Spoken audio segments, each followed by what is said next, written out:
നമുക്ക് എന്നും ഈ അടുക്കളയും ജോലിയുമായിട്ടൊക്കെ ഇരുന്നാൽ മതിയോ? വല്ലപ്പോഴും ഒക്കെ നമ്മൾ നമ്മളെ തന്നെ ഒന്ന് സ്നേഹിക്കണ്ടേ? അങ്ങനെ എന്നെ തന്നെ സ്നേഹിക്കാൻ തീരുമാനിച്ചൊരു ദിവസമാണ് ഇന്ന്. കുറച്ചുകൂടെ അഡ്വാൻസായി പറയുകയാണെങ്കിൽ സെൽഫ് ലവിനെ കുറിച്ച് എത്ര പറഞ്ഞാലും എനിക്ക് മതിയാവില്ല.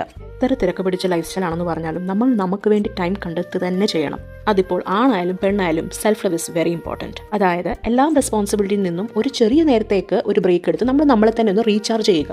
Self love പലതരത്തിലുണ്ട്. ചിലർക്കൊരു നല്ലൊരു വർക്കൗട്ട് സെക്ഷൻ ആയിരിക്കാം, ചിലർക്ക് നല്ലൊരു ഫേഷ്യൽ അല്ലെങ്കിൽ ഒരു മസാജ് ആയിരിക്കാം, ചിലർക്ക് നല്ലൊരു വിൻഡോ ഷോപ്പിംഗ് ആയിരിക്കാം, എന്നാൽ മറ്റു ചിലർക്കോ നല്ലൊരു പഴയൊരു മൂവി കണ്ടുകൊണ്ട് അവർക്ക് ഇഷ്ടമുള്ളൊരു ഫുഡ് കഴിക്കുക. എൻ്റെ കാര്യം പറയുവാണെങ്കിൽ എനിക്ക് എൻ്റെ കെട്ടിയനും പിള്ളേരും ഒന്നും ഇല്ലാതെ ഇങ്ങനെ കുറച്ച് കടകളിൽ കൂടി ഇങ്ങനെ വിൻഡോ ഷോപ്പിംഗ് ഒക്കെ ചെയ്ത് എനിക്കിഷ്ടമുള്ള ഫുഡൊക്കെ കഴിച്ച് ഇങ്ങനെ കുറച്ച് നേരമൊക്കെ എനിക്ക് കറങ്ങി നടക്കുക.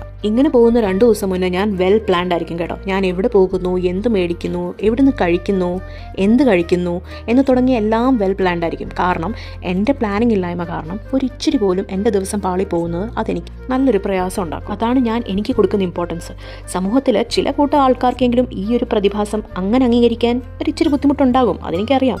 പക്ഷെ ഒന്ന് ചിന്തിച്ചാൽ നമ്മൾ ഇത്രയും നമ്മുടെ പിള്ളേർക്കും കെട്ടിയതിനും വേണ്ടിയൊക്കെ കഷ്ടപ്പെടുമ്പോൾ ഒരു ഇച്ചിരി സമയം നമ്മൾ നമുക്ക് വേണ്ടി ചിലവാക്കുന്നത് ഒരു തെറ്റാണോ? അങ്ങനെ ഞാൻ എനിക്കിഷ്ടമുള്ള സ്ഥലത്തും പോയി എനിക്കിഷ്ടമുള്ള സാധനങ്ങളും മേടിച്ച് എൻ്റെ ഫേവറേറ്റായിട്ടുള്ള റെസ്റ്റോറൻറ്റിൽ പോയി കഴിച്ചും തിന്നും ഒക്കെ ഞാൻ വണ്ടി പിടിച്ച് തിരിച്ചെൻ്റെ വീട്ടിലോട്ട് പോയി. ഇങ്ങനെയൊക്കെ പുറത്ത് പോയ ശേഷം തിരിച്ച് വീട്ടിലോട്ട് വരുമ്പോൾ എനിക്ക് എന്തൊരു സംതൃപ്തിയാണെന്നറിയോ? ഞാൻ എനിക്ക് വേണ്ടി എന്തൊക്കെയോ ചെയ്തൊരു ഫീലിംഗ് ആണ് എനിക്ക്. Just try to find our self in this chaos, അത്രേ ഉദ്ദേശിച്ചിട്ടുള്ളൂ.